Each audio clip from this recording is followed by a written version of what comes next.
Welcome back to Wikipedia to fall asleep to. Let the day fall away, rest your mind, and drift off as we explore Samuel Hoyt Elbert. Samuel Hoyt Elbert was an American linguist who made major contributions to Hawaiian and Polynesian lexicography and ethnography. Born on a farm in Des Moines, Iowa, to Hoyt Hugh Elbert and Ethelind Swire Elbert, Sam grew up riding horses, one of his favorite pastimes, well into retirement. After graduating from Grinnell College with an A.B. in 1928, he earned a certificate in French at the University of Toulouse and traveled in Europe before returning to New York City, where he waited tables, clerked for a newspaper, reviewed books, and studied journalism at Columbia University. Wanderlust took him to French Polynesia, first to Tahiti and then to the Marquesas, where he quickly became proficient in Marquesan. In 1936, he went to work for the United States Geological Survey in Hawaii. There he met researchers on Pacific languages and cultures at the Bishop Museum, chief among them Mary Kaunapukui, from whom he learned Hawaiian and with whom he worked closely over a span of 40 years. When war broke out in the Pacific, the U.S. Navy employed him as an intelligence officer, studying the languages of strategically important islands. He was posted to Samoa in 1943, then to Micronesia, where he collected and published word lists for several island languages. After the war, encouraged by academics at the Bishop Museum and the University of Hawaii, he studied at Yale and at Indiana University, where he earned a Ph.D. in folklore in 1950, writing his thesis on the chief in Hawaiian mythology.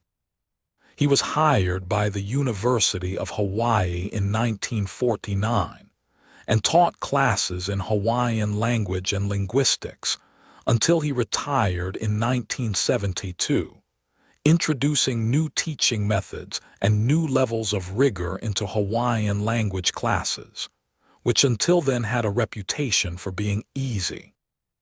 In 1957, he began a long-time collaboration with the Danish scholar Torben Monberg on the Polynesian outliers of Rennell and Bellona in the Solomon Islands, making 4 trips to the islands. He spent a year in Denmark on a Fulbright scholarship in 1964–64, collaborating with Monberg on a monograph on the oral traditions of Rennell and Bellona. In 1988, he published a grammar of the language. In 1972, he published a dictionary of the Puluetese language, followed by a grammar book of the language in 1974. Selected works in order of first publication: Elbert, Samuel H., Pukui, Mary Kauna. Hawaiian Dictionary, Hawaiian English, English Hawaiian 10th ed. Honolulu High, University of Hawaii Press. ISBN 978082480807030. Akok 247,864,894. Monberg, Torben. From the Two Canoes, Oral Traditions of Rennell and Bellona. Honolulu High, University of Hawaii Press in cooperation with the Danish National Museum, Copenhagen. Assen B000 Mr. Lowy. Akok 651,367,269. Spoken Hawaiian. Illustrated by Jean Charlotte. Honolulu High, University of Hawaii Press. ISBN 9780870222160. Akuk 837047024. Maho, Nolani K. Namil o Hawaii ni equals 101 Hawaiian songs. Honolulu High, University of Hawaii Press. ISBN 9780870222191. Akuk 186,504. 77,288,381. Puluwat Dictionary. Pacific Linguistics, Series C. Canberra, Australia, Dep. of Linguistics, Research School of Pacific Studies, Australian National University. ISBN 9780858830820. Akuk 3,207,504. Puluwat Grammar.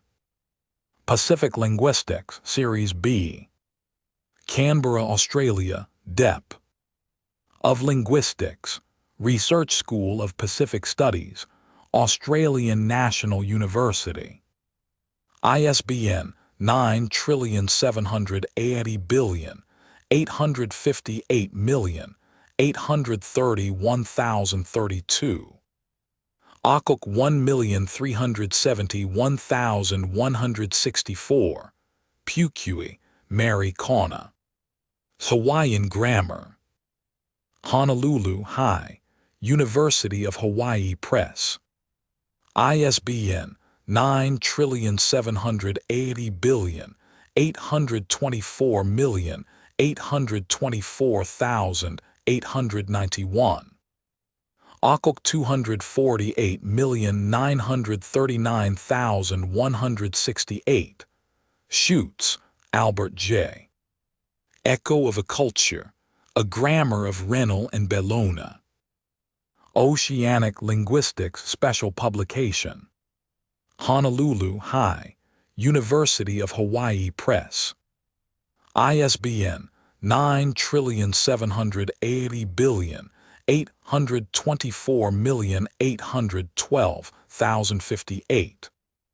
Akuk 17,840,476.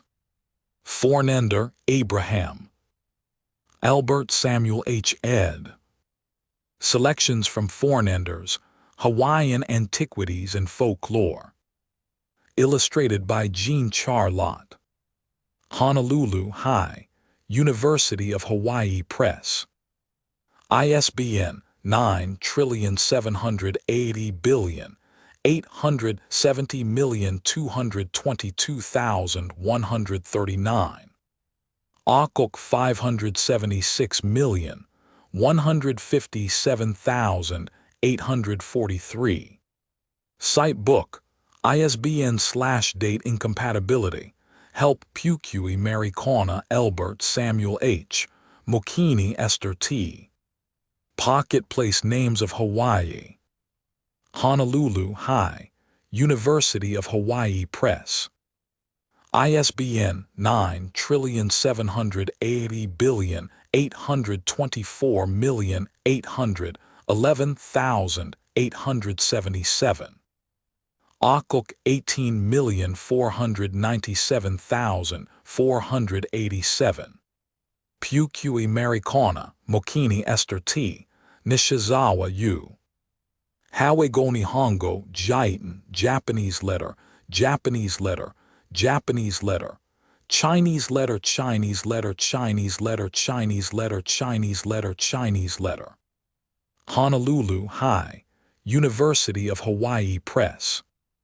ISBN 9784804,805. 23,106,150.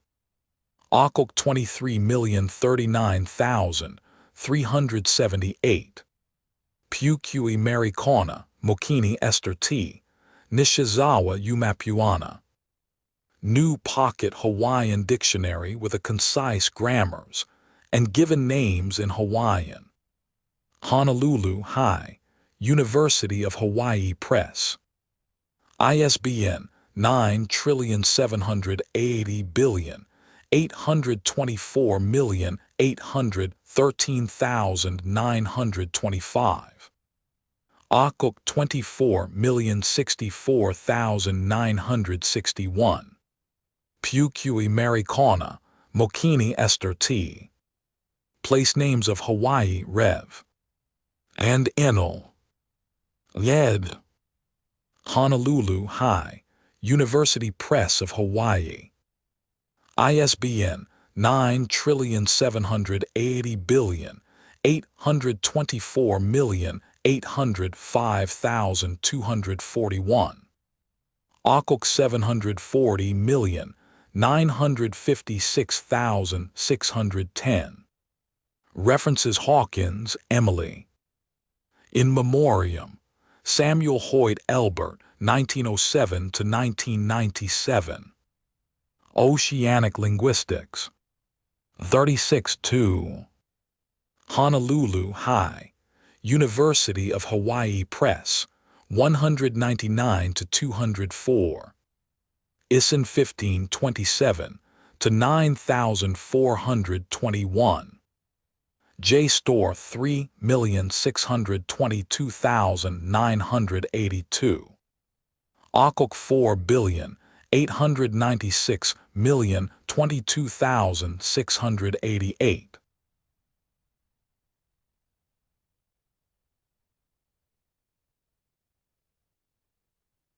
Let your mind wander now to Răzvan Sabău. Răzvan Sabău is a Romanian retired professional tennis player. He reached the semifinals of Bucharest in 2003 and G-Stad in 2005, achieving a career-high singles ranking of world number 74 in September 2005. He is the coach of Patricia Maria Tig. Juniors born in Bucharest, Romania, Sabău trained at the Nick Bollettieri Tennis Academy in his junior years. As a junior, Sabău was a prodigious player who won several youth tournaments. In 1990, he reached the final of the U14 European Junior Championships at the age of 13, which he narrowly lost to Maxime Boyer. In the following year, Sabău dominated the U14 circuit in the newly created Tennis Europe Junior Tour, collecting the two most prestigious trophies of the year at Patis and the U14 European Junior Championships, beating Juan Antonio Seis in both finals. 2 years later, in 1993, he won the Wimbledon Junior Singles title, beating Jaime Szymanski in the final, 6-1, 6-3, finishing the year as the number 2 junior in the world. He was ranked as the junior world number 1 for 4 months that year. After winning the final with Jan Szymanski in 2003, Sabău sold his properties in Romania, houses and land, and moved permanently to Cyprus. Pro Tour Sabău turned pro in 1993, at age 16, and the next year he reached the doubles semifinals of the Bucharest Open, paired with Andrei Pavel. Sabău made his Davis Cup debut in 1994, when he posted his first 2 wins, against Jeremy Bates and Mark Petchey of Great Britain. When he made his first appearance at a Grand Slam tournament at Roland Garros in 1999, he lost in the first round. After a series of injuries between 2000 and 2002, He had to start from the bottom of the ATP rankings and played mostly in Challenger Series tournaments. Sabău won 3 Challenger titles in his career: Homestead in 2004, Caxias and Budapest in 2005. His biggest achievements in the ATP Tour are reaching the semifinals twice, at the Bucharest Open in 2003, where he lost to Nicolas Michaud, and at Gstaad in 2005, where he lost to Stanislas Wawrinka. Sabău got his best ATP singles ranking in September 2005, reaching world number 74. Later that year, he played for the first time at the US Open, but lost in the first round to Andre Agassi. In 2006, he made his first appearance at the Australian Open and Wimbledon, and his second at the French Open, but failed to advance past the first round in any of the 3. 2007, by contrast, was a poor year for Sabău. Playing the ATP Challenger Series, he did not advance beyond the second round in singles in any events, losing in the first round 14 out of 18 times. In 7 tournaments in doubles, he only advanced beyond the first round once. His poor results the previous year meant Sabău was relegated to the ITF men's circuit for 2008. He captured 1 title, Romania F1 Futures Tournament, and reached 2 other finals. His ranking rose from world number 630 at the end of 2007 to number 460 by the end of 2008. Sabău played far fewer events in 2009, 20 compared with 31 in 2008. He reached 2 Futures finals, but failed to win a single main draw match at challenger level in 4 events played. The previous year, he won just 1 challenger main draw match in 10 tournaments entered. Sabău finished 2009 ranked world number 627 in singles. For the second year in a row, he competed in just 2 tour doubles events, both futures, reaching the semi-finals in 1. Sabău competed in 16 events in 2010, all in Romania, Italy, and France, and all but 3 ITF futures. He reached 1 final and 4 semi-finals, and won a challenger main draw match for the first time in 2 seasons. His ranking climbed 100 spots to finish the year world number 527. Sabău was busier in 2011, competing by early June in more events than he had in all the previous year. All but 1 were futures tournaments. He won 1 title, Bulgaria F3, and lost in the first round just once. His singles ranking climbed to be in the middle 400s. Sabău then retired in late 2011, despite a few successes. In a nearly 2 decades-long career, he just won around $700K as prize money. Coaching career and personal life. Sabău started his coaching career in 2010, and he met his trainee Patricia Maria Tig when she began coming to his academy for training around 2015. However, as time passed, the two began liking each other and eventually started dating. Born in 1994, Tig is 17 years younger than Sabău. Under his guidance, Tig made tremendous progress despite recurring injuries, which forced her out of the court once for nearly 2 years in the late 2010s. Tig achieved a career-high WTA singles ranking of number 56 on 26th of October 2020. They had a daughter named Sofia in November 2018. Sabău and Tig were not married at the time of their daughter's birth, but they eventually did. The couple ended their relationship in 2021. Although Sabău had initially taken Sofia with him, Tig later won custody of her daughter.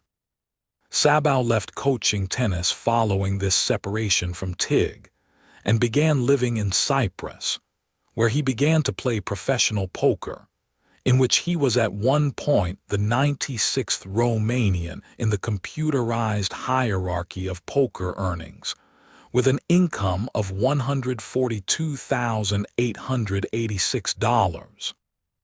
Owner of a house in the northeastern part of Cyprus, Sabău earned a living, as does fellow former #1 Evgeny Kafelnikov from poker in luxury casinos open in Limassol, Ayia Napa, Caravas, or Kyrenia. Endorsements. Sabău was the first Romanian after Ilie Nastase to sign a contract with Nike, in a transaction that was brokered by International Management Group, the largest sports management and marketing company in the world.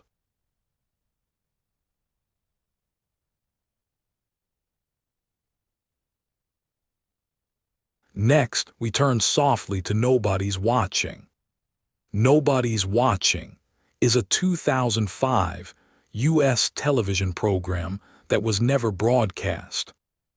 It originated with and was written by the creator of Scrubs, Bill Lawrence, as well as Neil Goldman and Garrett Donovan, writers for Scrubs and Family Guy.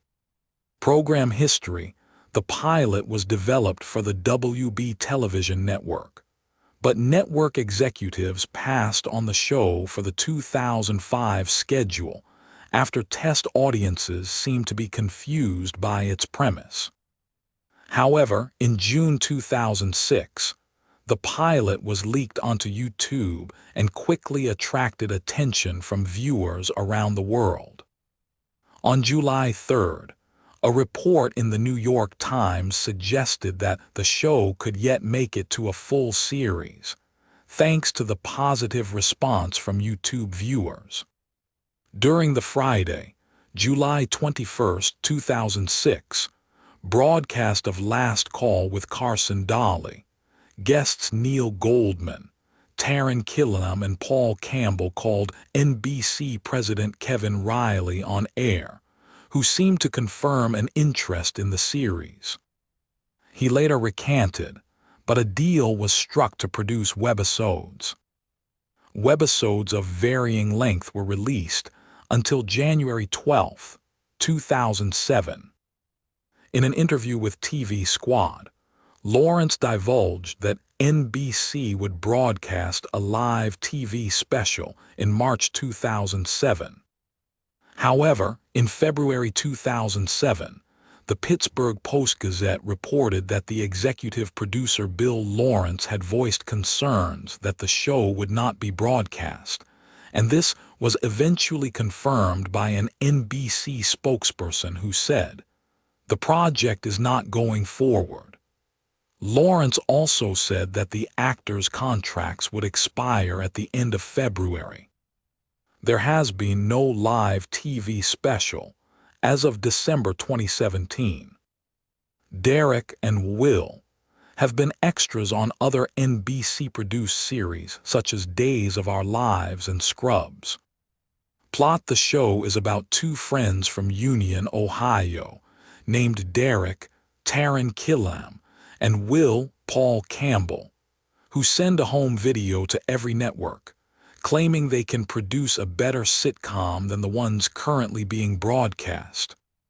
The WB takes them up on this offer. Derek and Will are taken to the WB studios, where they meet the head of the WB, Jeff Tucker, Paul Adelstein, creative VP Roy Ingold, Bob Clendenin, and Tucker's assistant, whom he introduces as Jill something, Lauren Bittner. Tucker tells them to create their sitcom, while working on various sitcom-related sets. In addition, A reality show will be made about their sitcom's birth.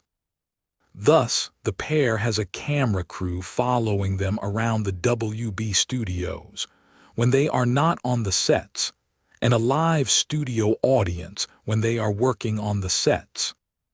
After setting the scene, the rest of the episode focuses on Derek and Will's first day trying to come up with a sitcom.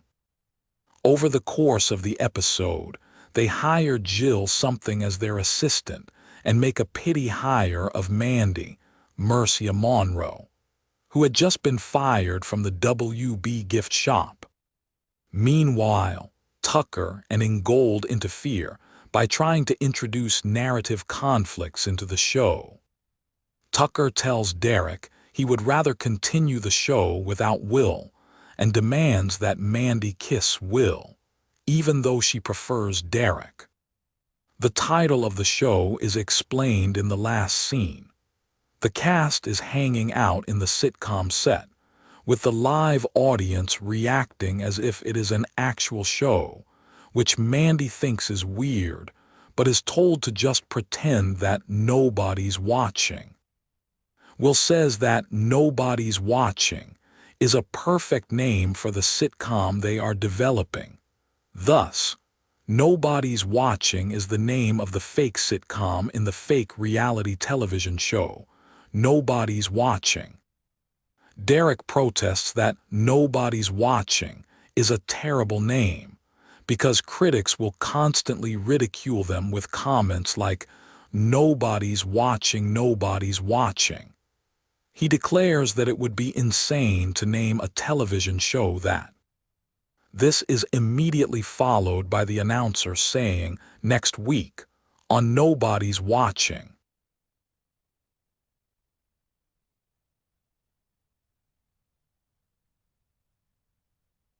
Let us drift gently now toward David Hazzard. David Hazzard was an American merchant and politician from Milton, in Sussex County, Delaware. He was a member of the Democratic Republican Party, then the National Republican Party, and finally the Whig Party. He served in the Delaware General Assembly, as governor of Delaware, and as an associate justice of the Delaware Superior Court. Early life and family. Hazzard was born at Broadkill Neck in Sussex County, near Milton, the only son of John and Mary Purnell Houston Hazzard. The family descended from the 17th century English immigrant, Crode Hazzard. John Hazzard was said to have helped ferry the Continental Army across the Delaware River, the night before the Battle of Trenton in 1776. He later started a store in Milton. David Hazzard married Elizabeth Collins, sister of Governor John Collins, on July 12, 1804, and they had 5 children: Anne, Maria, John Alexander, William Asbury, and David. They lived at 327 Union Street in Milton, in a home built in the late 18th century. It is now a bed and breakfast. They were members of the Goshen Methodist Church when it was located on Chestnut Street in Milton. Professional and political career. Hazzard was appointed a lieutenant of Delaware militia on October 14, 1807, but resigned May 28, 1808. On July 4, 1812, with the coming of the War of 1812, Hazzard was appointed an ensign in the Grenadiers attached to Captain Peter T. Wright's 1st Company of the 8th Regiment of Delaware Militia. It was primarily occupied in strengthening the defenses of Lewes, Delaware, and took an active role in its defense in April 1813. It never fought outside Delaware. On April 4, 1814, he was commissioned a captain. All the while Hazzard was running the family mercantile business in Milton, which now included a granary. Hazzard was a member of the Jeffersonian Democratic Republican Party, a minority in Delaware, and particularly in Sussex County. He first gained an appointment as Justice of the Peace and served from 1812 until 1817. In 1823, he sought election as governor, but lost to Samuel Painter, the Federalist candidate. He ran again in 1826 and lost, this time to Federalist candidate Charles Polk, Jr. With the realignment of parties that occurred following that election, Hazzard became an Adams-Clay supporter, much more in line with the majority in Delaware. Accordingly, he won the 1829 election for governor, running as a member of Henry Clay's National Republican Party. He defeated the Jacksonian Democratic Party candidate, Allen Thompson of Wilmington, and served one term from January 19, 1830, until January 15, 1833. A large anti-Jacksonian majority was also elected to the Delaware General Assembly. This was a period of great growth and change in Delaware. The new school law of 1829 called for the creation of school districts in each 100 throughout the state, with small schools placed within 2 miles of every student. There was some state funding, but the expectation was the localities would supplement it. Many did not. Roads and bridges were improved, and wooden rails were laid on the old Newcastle and Frenchtown Turnpike, making it the Newcastle and Frenchtown Railroad. It was one of the first railroads in the country, and the quickest route of the day from Baltimore to Philadelphia. A new state constitution was adopted in 1831. This document provided for elections in November, biannual sessions of the Delaware General Assembly, 4-year terms for governors and state senators, and 2-year terms for state representatives. Governors were not allowed to succeed themselves. The judicial system was changed as well, reducing the number of judges from 9 to 5, a chancellor, a chief justice, and 3 associate justices. A new charter was written for the city of Wilmington, and it elected its first mayor, Richard H. Bayard. Hazzard was the last governor to serve under the Constitution of 1792. 1831 was also the year of Nat Turner's rebellion in Virginia. This event triggered rumors of other slave revolts, including one in Seaford, Delaware. While there were only about 3,000 slaves in Delaware, there were 16,000 free African Americans, and the scare resulted in an act to prevent the use of firearms by free Negroes and free mulattoes. This legislation was encouraged by Hazzard and prohibited the entry into the state of additional free African Americans, possession of guns without special authorization, unsupervised late-night meetings, or unlicensed, itinerant African American preachers. Later, Hazzard served one term in the Delaware Senate during the 1835-36 and 1837-38 sessions, and on December 10, 1844, became an Associate Justice of the Delaware Superior Court. He was the only person to have been appointed to a position on the Superior Court without a formal legal education. He was also a member of the 1852 State Constitutional Convention, but resigned protesting the manner in which the delegates were selected. The document prepared by this convention was ultimately rejected when put to a popular vote, because it kept each county's representation equal, thereby giving too little representation to Newcastle County. Death and legacy: Hazzard died at Milton and is buried there in the Methodist Episcopal Cemetery. In Milton, there is a marker erected in his memory on Governor's Walk along the Broadkill River. Hazzard's son, John Alexander Hazzard, served in the Delaware Senate from 1855 through 1858, and another son, David, was a veteran of the Civil War. Hazzard was an active member of the Methodist Church, and as such was a lifelong advocate for social reforms, such as the elimination of Delaware's antiquated system of imprisonment for debt.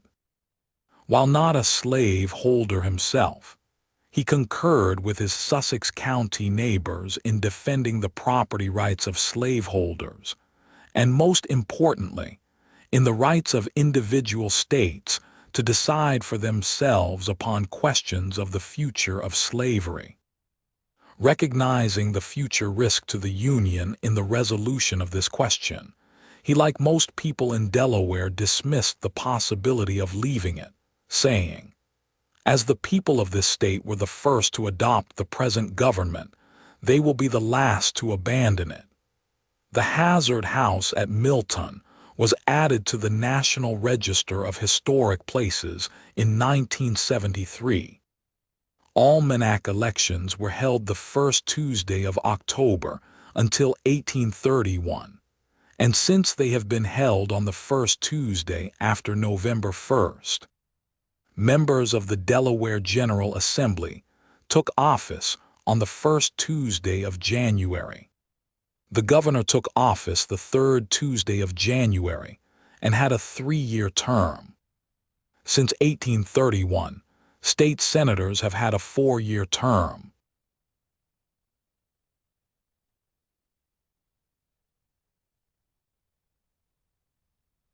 When you are ready, we move on to Mubuga Solar Power Station.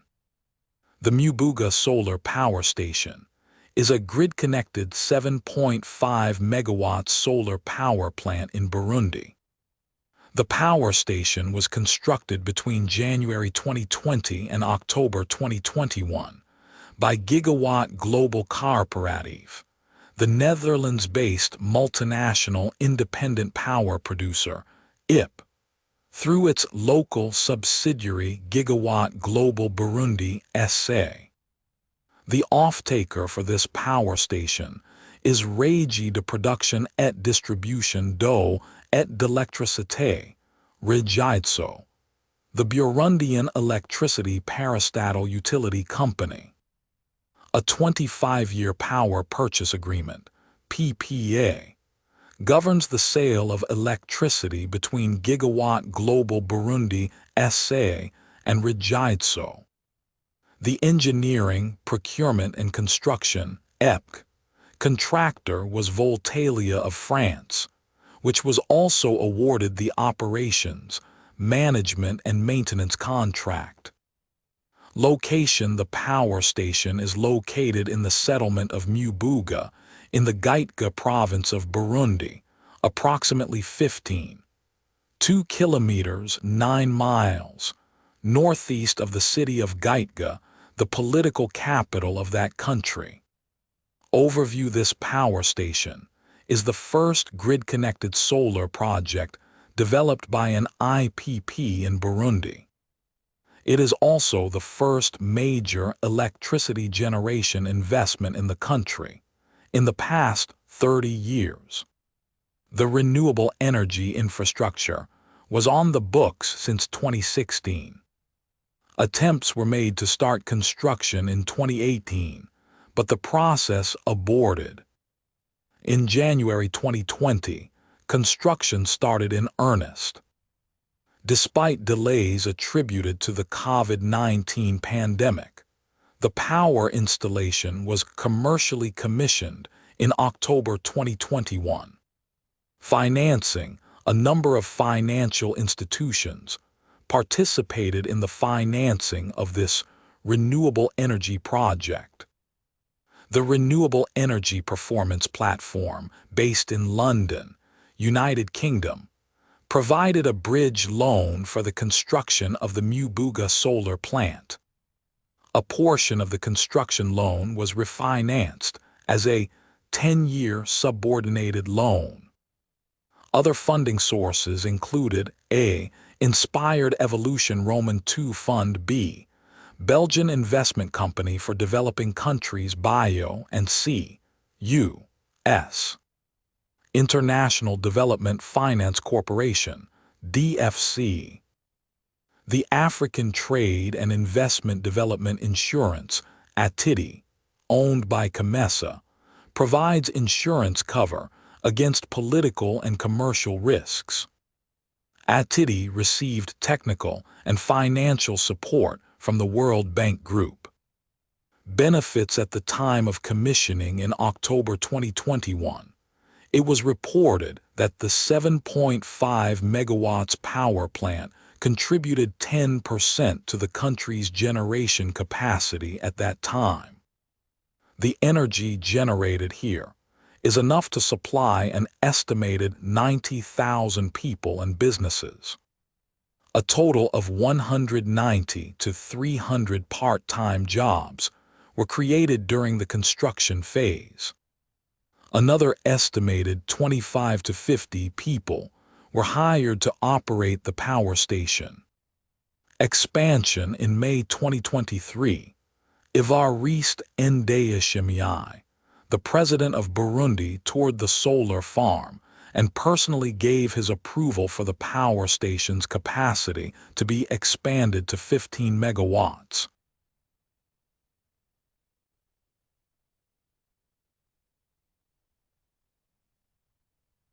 Let your mind wander now to Barry Houston.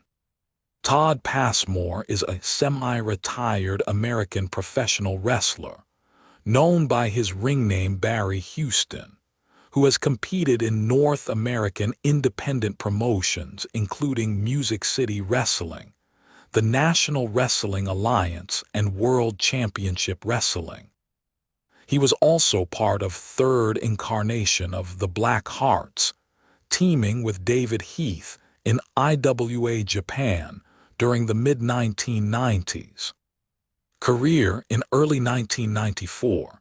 He began appearing in World Championship Wrestling, losing to Terry Funk and Bunkhouse Buck in a tag team match with Eric Watts during WCW Worldwide on May 17th, and the following week on WCW Saturday Night.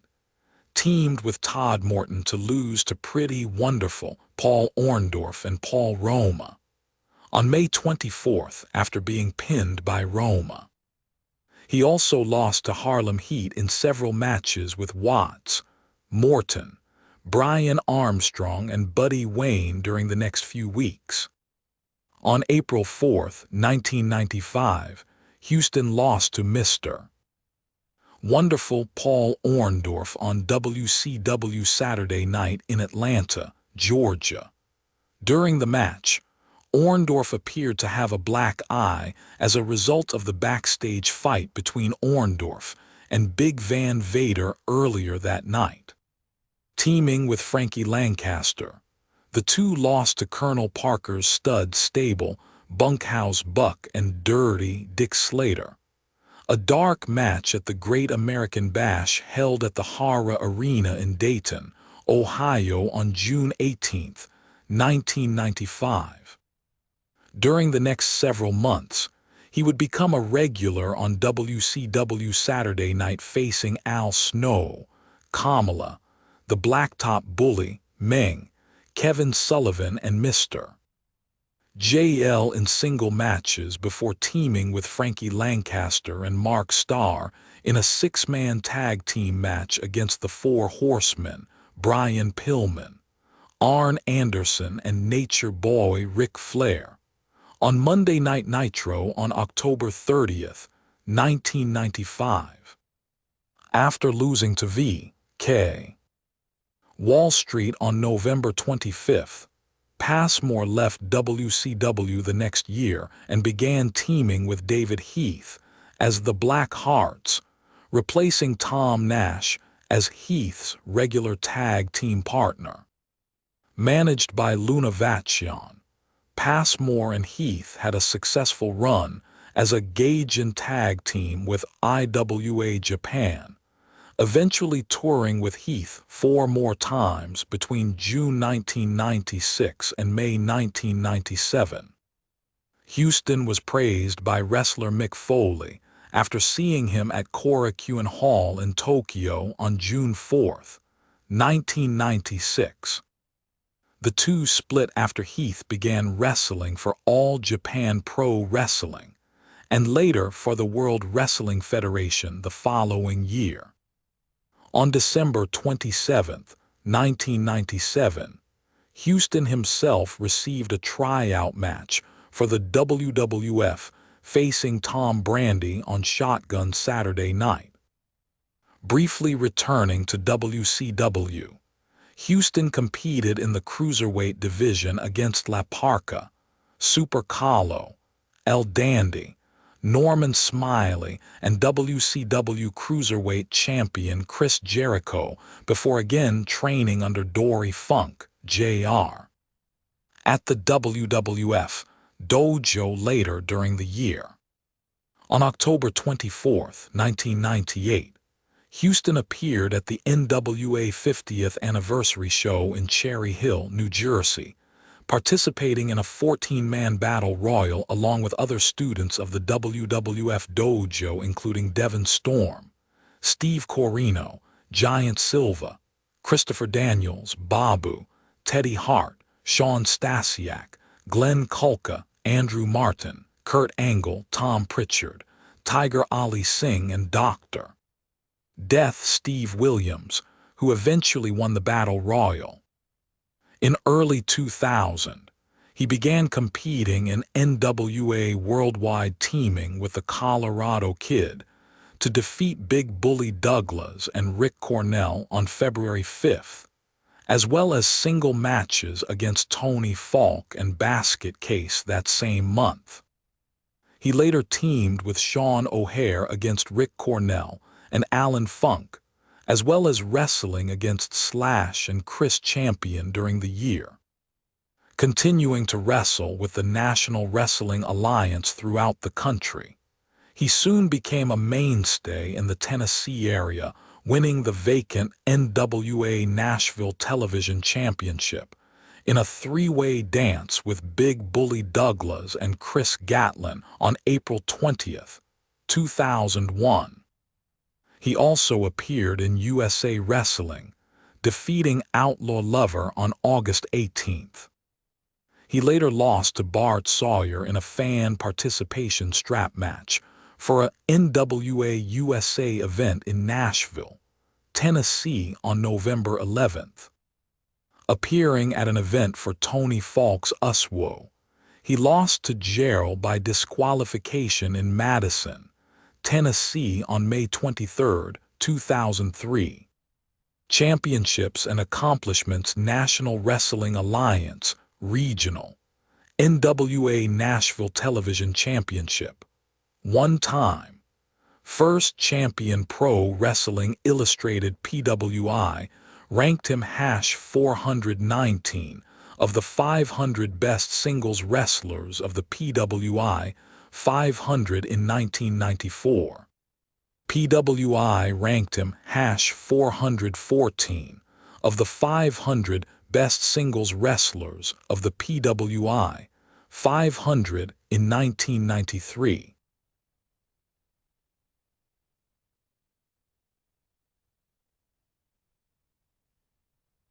Our next topic tonight is Commander-in-Chief of North Korea. The Commander-in-Chief of the Armed Forces of Democratic People's Republic of Korea is the Commander-in-Chief of the Korean People's Army, the military of North Korea. The office was established on 4th of July 1950 and abolished with the passing of a new constitution in 1972. Since then, the office of President of North Korea, the Chairman of the National Defense Commission, and the President of the State Affairs Commission have been referred to as Supreme Commanders in accordance with the Constitution. As such, the only office holder is Kim Il-sung. But the title has been bestowed on both Kim Jong-il and Kim Jong-un, and legally enforced through the offices of Chairman of the National Defense Commission and President of the State Affairs Commission, respectively. All office holders are also the General Secretary of the Workers' Party of Korea and Chairman of the Central Military Commission of the Workers' Party of Korea. As an office, the position was first known as the Chief Commander of the Korean People's Army, which was established on 8th of February 1948, along with the founding of the Korean People's Army. Minister of National Defense Cho Yong-gon was appointed to this position. On 4th of July 1950, the First Standing Committee of the First Supreme People's Assembly issued a decree which created the position Supreme Commander of the Korean People's Army, with Kim Il-sung being appointed to the position. This was part of the reorganization of the Korean People's Army during the North Korean invasion of South Korea at the initial stages of the Korean War. Following the end of the Korean War, Kim Il-sung continued to exercise his powers as KPA Supreme Commander. As a title 1972, present.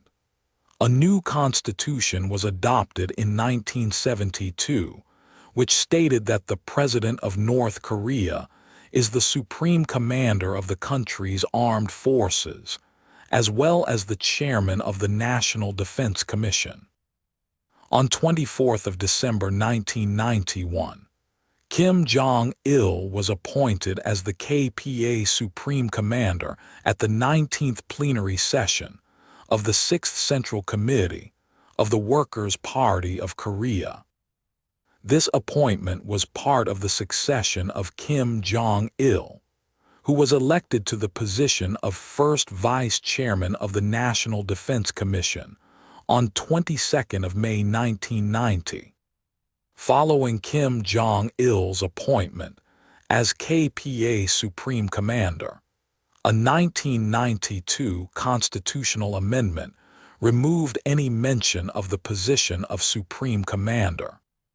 The amendment stated instead that the Chairman of the National Defense Commission has the power to command the country's armed forces.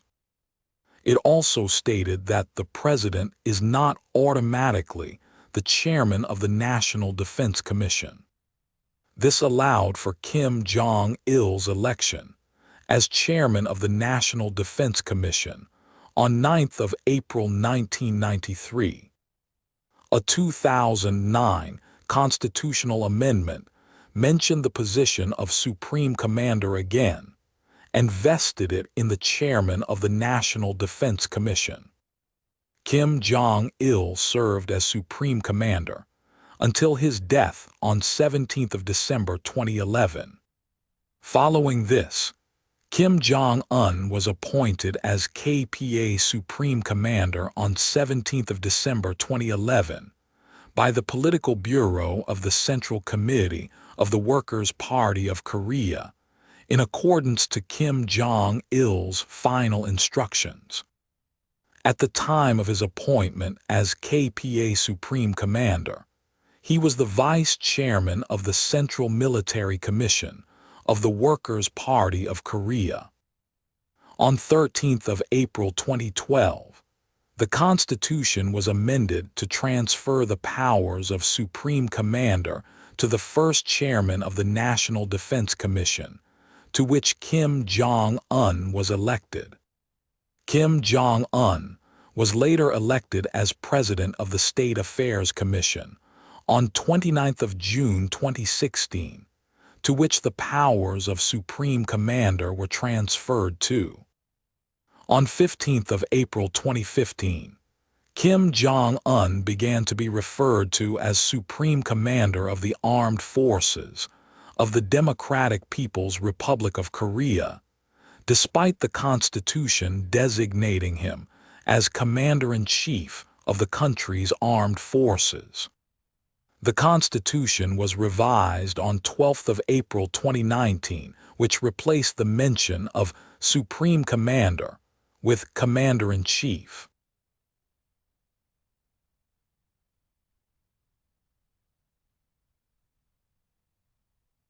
Our next topic tonight is People of the Deer.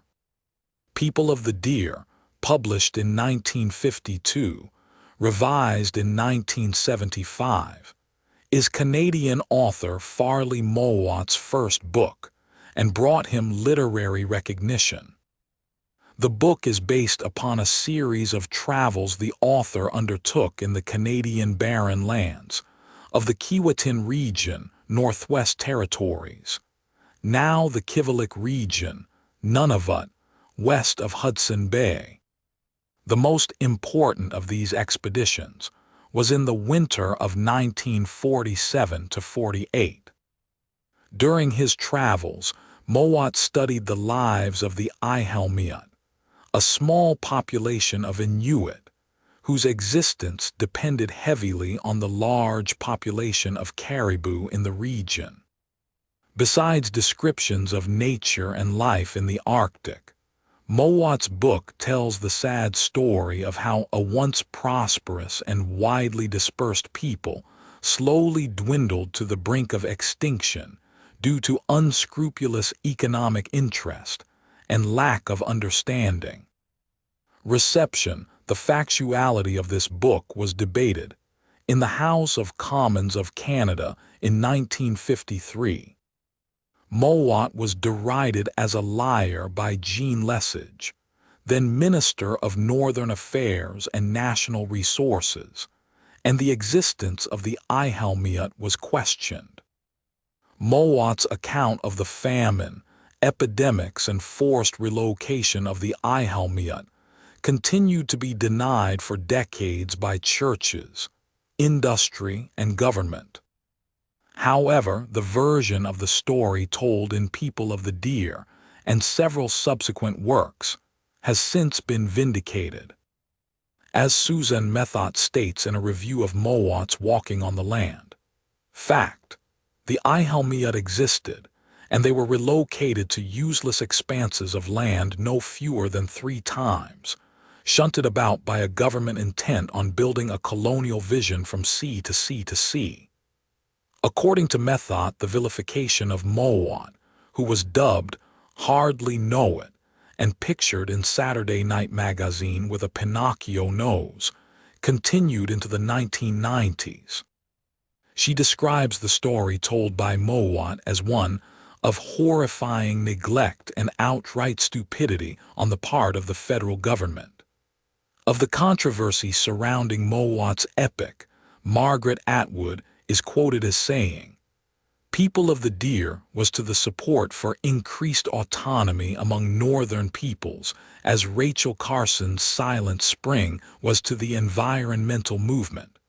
A wake-up call, the spark that struck the tinder that ignited the fire from which many subsequent generations of writers and activists have lit their torches, often ignorant of where that spark came from in the first place." According to Tim Querengesser, in an article about the conflicting attitudes toward Mowat, People of the Deer and his later books fueled increasing interest in the North. Some Northerners, such as Jim Bell, editor of the Nunatsiaq News in Iqaluit, agree that Mowat got some facts wrong, but believe that his ends justified his means. There are people alive today who would likely be dead or not even be born if Farley Mowat had not written about the famines in the Kiiwetin region in the 1950s. That is a legacy that can never be taken away from him, the second edition in the foreword to the 1974 edition of People of the Deer, Mowat addresses the concerns about factuality. He states that, when the first book was published, it was impossible for me to obtain documentary corroboration for much of the story. According to Mowat, the old empire of the North, the missions, the RCMP and the government held the proof. I was therefore forced to be somewhat circumspect. The story without omissions, changed names or distortions of time and space, as presented in The Desperate People, the 1959 follow-up to People of the Deer, is the correct one. Reviews. The New York Times Book Review published a dismissive review on February 24, 1952. The Beaver was quite hostile in its first review, and the Hudson's Bay Company threatened to sue Mowat for allegedly criticizing its trading policies that were detrimental to peoples of the Keewatin region. The second review by A. Lee Porsild was equally hostile and questioned the existence of the Ihelmiut. Nonetheless, People of the Deer was generally well received, excerpted in the Atlantic Monthly, and showered with glowing international reviews. Awards.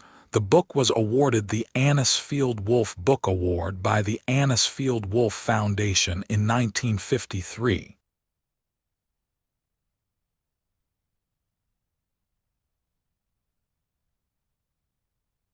Let your mind wander now to Dmitry Svishchev. Dmitry Alexandrovich Svishchev is a Russian politician, a deputy of the 7th State Duma of the Russian Federation. He rose to prominence as a businessman and sports administrator. Svishchev continues his involvement in national and international sports through his membership in the State Duma Committee on Physical Culture, Sport and Youth Affairs, and as president of the Russian Curling Federation. On 24th of March 2022, the United States Treasury sanctioned him in response to the 2022 Russian invasion of Ukraine. Business career. After discharge from the Soviet Armed Forces, Svishchev founded a modeling agency in 1994. This was followed by business interests in a hardware supplier and in Europodium, which specializes in mobile stage structures for entertainment events. He then became deputy general manager of Kryletskoy Sports Complex, a major complex with features including an archery field and a velodrome. In 1999, he founded the first professional ski club in Russia. He remained president of the club until 2007. Education. Svishchev graduated from the Financial University under the government of the Russian Federation in 2004, specializing in finance and credit. Sports administration career.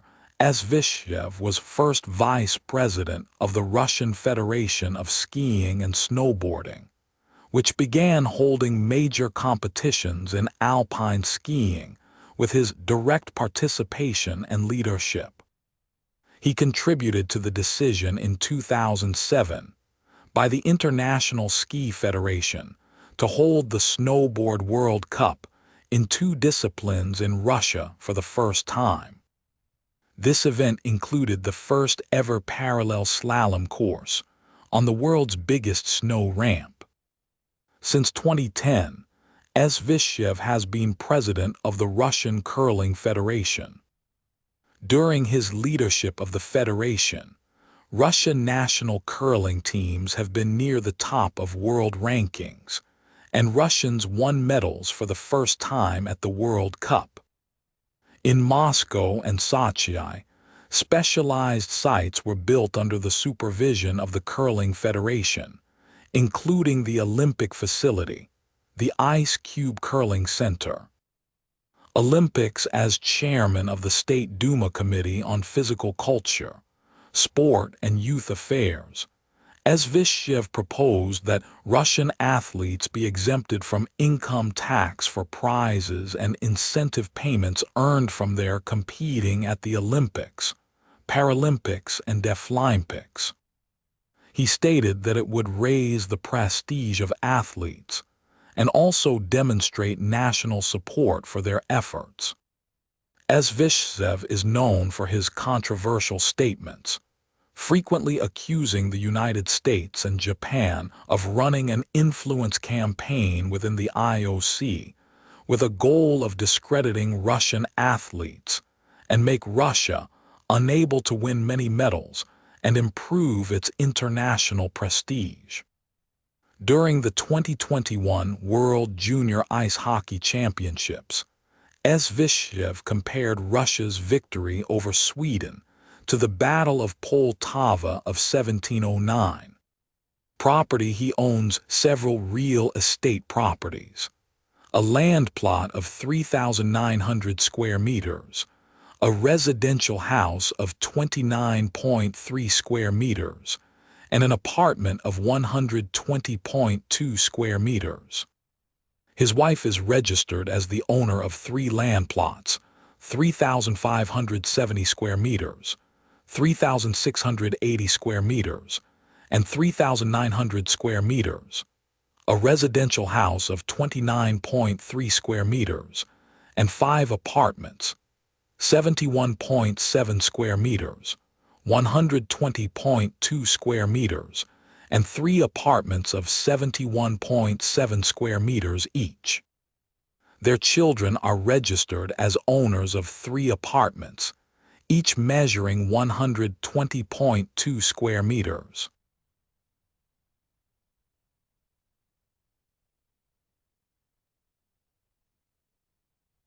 When you are ready, we move on to Battle of Bogucin. The Battle of Bogucin took place on the 2nd of June, 1273 near Bogucin, not far away from Alcus. It was part of the Civil War in Poland, fought between the Kingdom of Poland led by Bolesław the Chaste against the Lesser Poland rebels led by Vladislaus I of Opole. It resulted in a Bolesław loyal victory. Prelude in 1273. A civil war in Poland erupted due to the dispute over the Duchy of Krakow between the ruler at the time Bolesław the Chaste and the pretending to be Prince of Opole, Vladislaus, along with Bishop Paul of Przemysław. It happened because Bolesław the Chaste did not have any children from his relationship with Kinga, as this relationship was non-consummatum. Bolesław therefore decided to hand over power over the most important district of Krakow to Prince Leszek of Sieradz. Other sources saw the reason for the conspiracy in the hunting passion of the Duke of Krakow, which resulted in damage to crops and forced his subjects to participate in the hunt. Some of the nobility was against this, with the rebels putting Vladislaus up as a candidate for the throne of Krakow, and a rebellion starting, led by Paul of Przemysław. It is likely that King Ottokar Roman II of Bohemia was himself the political initiator of the change on the Krakow throne, as removing Bolesław the Chaste from the throne of Krakow and replacing him with Vladislaus I of Opole was very convenient for the Czech king. The main event of this civil war was the Battle of Bogucin.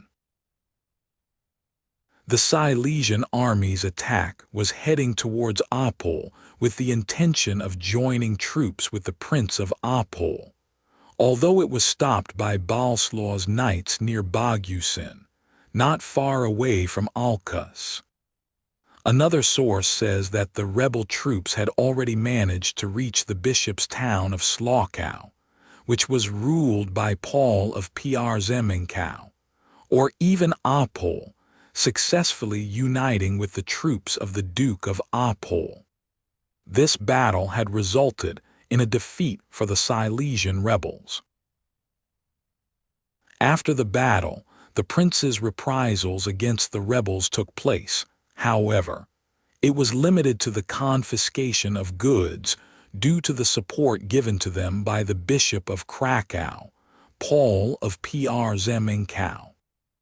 A retaliatory expedition commanded by the Duke of Krakow of the Lesser Poland inhabitants to Silesia happened in October of that year, with the participation of Allied troops from Greater Poland and Sieradzes, and supported by Leszek the Black and Conrad Roman II of Masovia.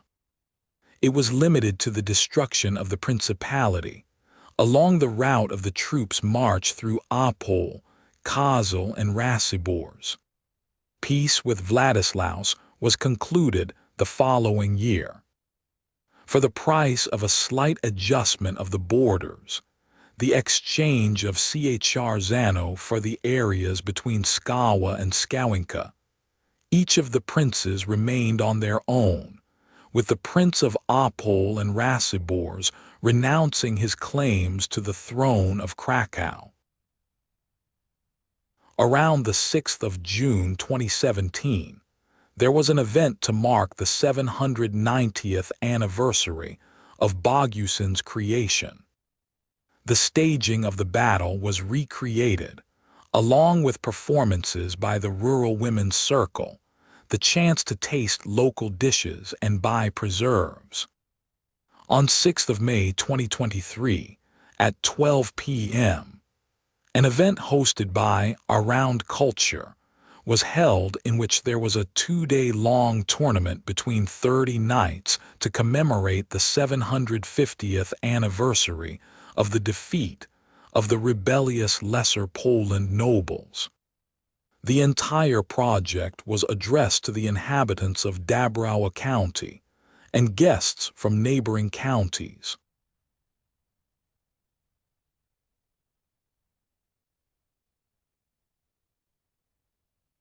Let us drift gently now toward Malaysia-Vietnam relations. Malaysia-Vietnam relations date to at least the 15th century.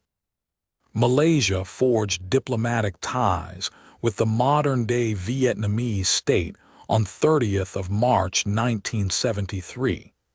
As of 2015, these ties are still in existence. During the late 1970s and 1980s, the country's relationship became strained as a result of the Cambodian-Vietnamese War and the influx of Vietnamese boat people into Malaysia. The subsequent resolution of these issues saw the cultivation of strong trade and economic ties, and bilateral trade between the countries grew strongly, with an expansion into areas including information technology, education, and defense. Both countries are members of APEC and ASEAN. Vietnam and Malaysia share a maritime border in the Gulf of Thailand and the South China Sea, and have overlapping claims in the Spratly Islands. Both have an embassy located in the other's capital. Vietnam has an embassy in Kuala Lumpur, and Malaysia has an embassy in Hanoi and a consulate office in Ho Chi Minh City.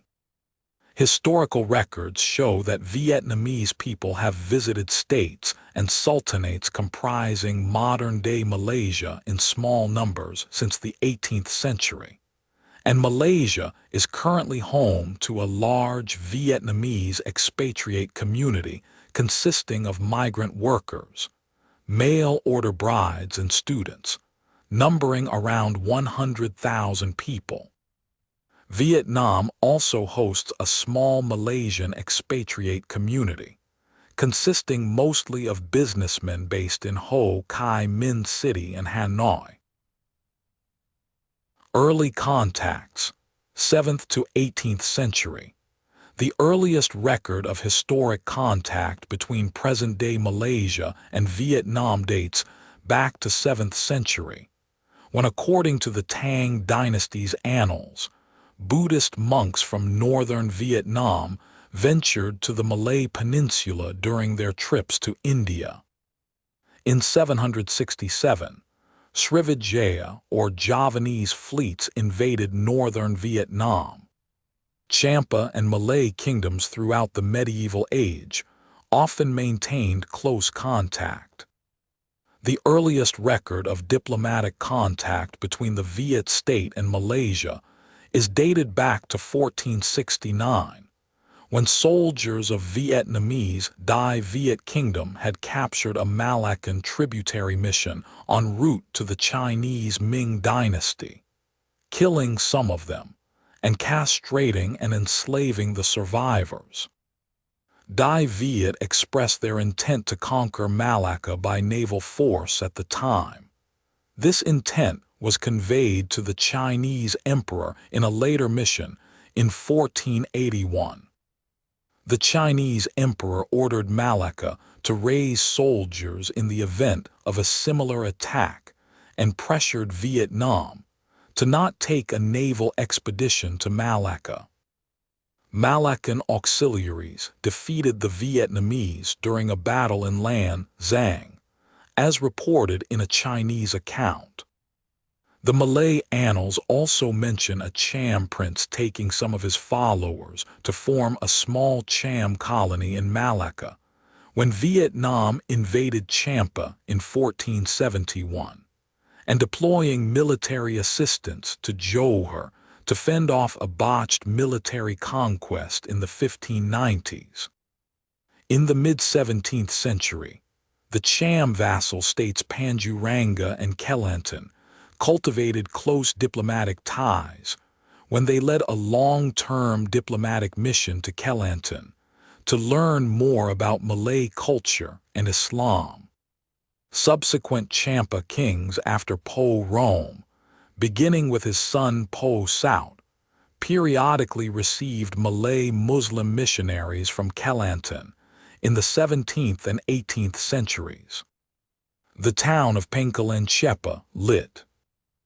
Champa Landing was known as a focal point of Cham migrants to Kelantan during this time. British colonial era, 18th to mid-20th century. Not long after Penang was established as a port by the British at the end of the 18th century, Vietnamese junks began to visit the area for trade at the instruction of the Vietnamese emperor in Hue. An early account in the late 1790s showed Nguyen Ans, who became Emperor Jia Long, merchant ship docking in Penang, carrying cargoes of sugarcane en route to India. Soldiers referred to Penang in its Sino-Vietnamese terminology, Tan Lang D letter 1EF. A royal narrative in 1810 showed the Vietnamese began to refer to Penang as Cu Lao Cao, meaning Palm Island. Vietnamese Catholics traveled to Penang for seminary studies from the 1840s. These included Illuminary Petrus Kai. Ethnic Chinese from Cochin China sailed to the east in the Sultanate of Terengganu to trade in poultry and rice. Some also settled there and assimilated with the local Chinese. In the late 1920s and early 1930s, Ho Chi Minh played a key role in facilitating the formation of the Nanyang Communist Party, later renamed the Malayan Communist Party, MCP, and visited Malaya on several occasions, such as presiding over a ceremony to mark the formation of the Malayan Communist Party in Buloh Kasep, Johor, in April 1930. Ho Chi Minh's influence on the MCP paved the way for Lai Tek, who was also of Vietnamese origin, to be appointed as the MCP's Secretary General between 1934 and 1938. Collaboration and communications between the MCP and the Vietnamese Communists increased following Lai Tech's disappearance in the late 1940s. The MCP briefly facilitated the shipping and transport of light ammunitions to the Viet Minh around this time. During World War II, both the Viet Minh and Malayan People's Anti-Japanese Army, MPAJA, opposed the Japanese invasion of French Indochina and Malaya. Closer ties between communist cadres from Malaya and Vietnam were forged following successful efforts by the communist victory at Dien Bien Phu in 1954. The Viet Minh provided small-scale logistical and communication support and training to the MCP in the 1950s and 1960s. In May 1975, shortly after the fall of Saigon at the end of the Vietnam War, the first Vietnamese refugees arrived in Malaysia, and the first boat that arrived carried 47 refugees. Until 1978, more Vietnamese fled their country, and many of them were of Chinese descent. According to Malaysian government statistics, the country hosted 19,000 refugees in November 1978, compared to 500 in 1977. The Malaysian government responded by directing its Home Ministry to set up Federal Task Force Roman 7 in 1978, which was tasked with limiting the rising number of refugees from landing in Malaysia.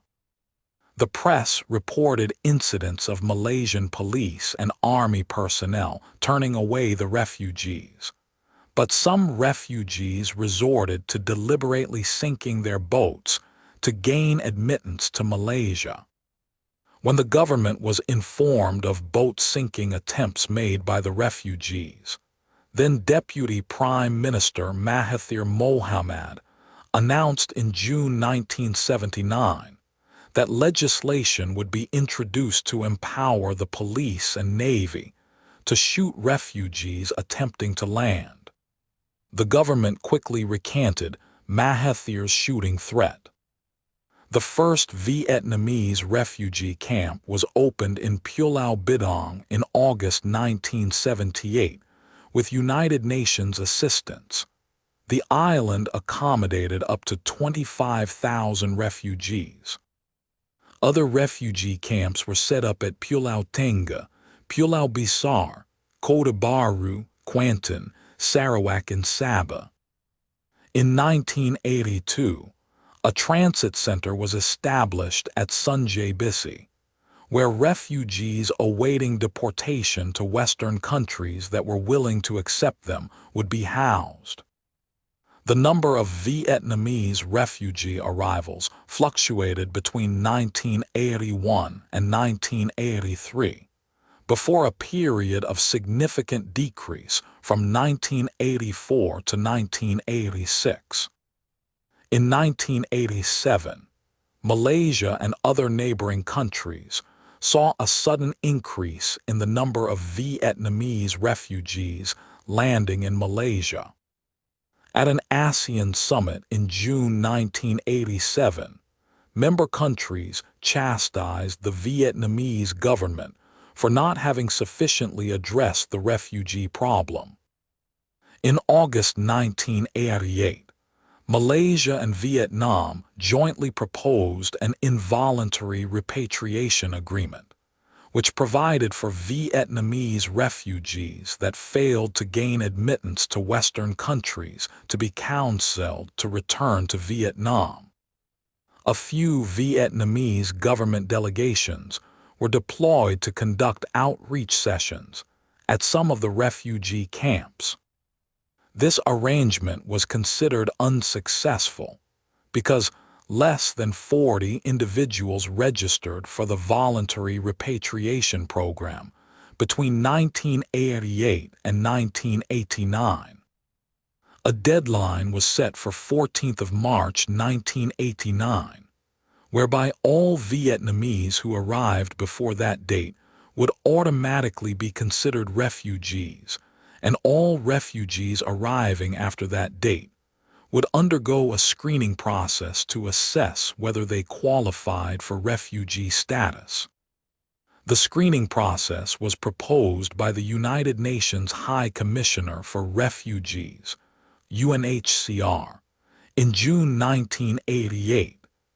It involved thorough background checks on arrivals to determine whether they qualify for refugee status to be sent to any Western countries that were willing to accept them. Within 10 months, 4,000 of 9,000 refugees were sent to Western countries. In the same period, an additional 11,000 refugees arrived in Malaysia. The implementation of stringent rules that require Vietnamese arrivals to qualify for refugee status prompted some of them to opt for the voluntary repatriation program. Between 1,000 and 2,000 arrivals to Malaysia returned to Vietnam in 1989. Refugees who opted to return to Vietnam were provided with a monthly stipend for up to 1 year by the UNHCR. In the early 1990s, as Vietnam began to experience economic growth, the number of refugee arrivals to Malaysia dropped. Joint collaborations between Malaysia, Vietnam, and UNHCR to address the problem enabled Malaysia to reduce the size of its Vietnamese refugee populace, facilitating the closure of the Pulau Bidong refugee camp in November 1991. 3,000 Vietnamese refugees participated in the voluntary repatriation program, and Malaysia's refugee populace reduced to 6,000 by 1994. Most of the remaining arrivals were not able to pass the UNHCR screening process and were classified as illegal immigrants. The majority of them expressed their reluctance to be repatriated to Vietnam. Demonstrations and rioting broke out when news of the camp's impending closure was announced in 1995. Sunjay Bisi refugee camp was later closed in June 1996. The last refugee returned to Vietnam in 2005. Diplomatic ties. Malaysia established diplomatic ties with North Vietnam on 31st of March 1973 at the ambassadorial level after the Paris Peace Accords were signed that year. An agreement between the ambassadors of Malaysia and Vietnam was reached in 1975. The following year, Malaysia first opened its embassy in Hanoi, while Vietnam also opened its embassy in Kuala Lumpur on 29th of May 1976. In the mid to late 1970s, bilateral ties were strained as Malaysia pressured Vietnam to embrace the Zopfin concept, which the latter interpreted as a version of the anti-communist containment policy. From 12 to 17th of October 1978, Vietnamese Prime Minister Pham Van Dong visited Malaysia. Here he pledged Vietnam would not interfere in the internal affairs of other nations and laid a wreath at the National Monument.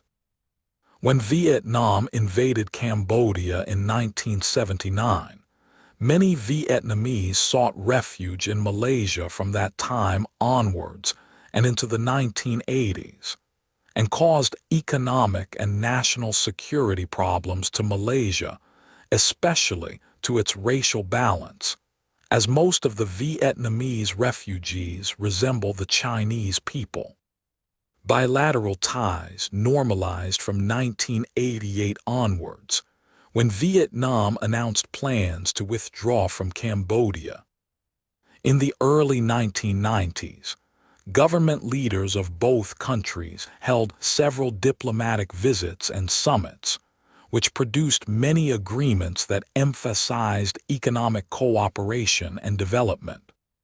Strengthening ties also saw the opening of a consulate office in Ho Chi Minh City in January 1991.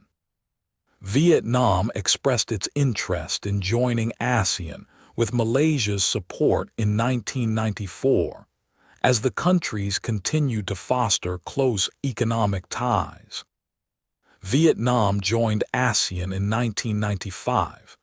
Its entry was warmly welcomed by Malaysia. In the 1990s, bilateral ties were characterized by trade and economic cooperation. Other areas of bilateral cooperation were explored from 2000 onwards. In that year, Vietnam and Malaysia reached an agreement on bilateral efforts on law enforcement and suppressing the transnational drug trade. In 2004, 3 memoranda of understanding, MOU, in the areas of information technology, education and diplomatic ties, and cooperation in general were signed. Bilateral cooperation between both countries was also extended to defense matters in 2008, when another MOU was signed, which proposed for joint military trainings and collaboration in the defense industry between the Malaysian and Vietnamese militaries. The MOU also provided for the navies of both countries to prevent Vietnamese fishermen from encroaching into Malaysian waters for fishing activities, as well as to control piracy. Relations with the former state of South Vietnam were established when South Vietnam recognized the Federation of Malaya's independence on 1957. From that point, Malaya provided aid to the South Vietnamese regime in its fight against the Viet Cong and North Vietnamese Army.